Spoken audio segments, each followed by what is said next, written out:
छिपकली।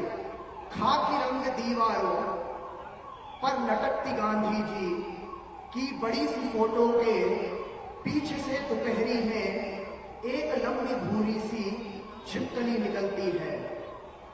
खाकी रंग दीवारों पर लटकती गांधी जी की बड़ी सी फोटो के पीछे से दोपहरी में एक लंबी भूरी सी छिपकली निकलती है।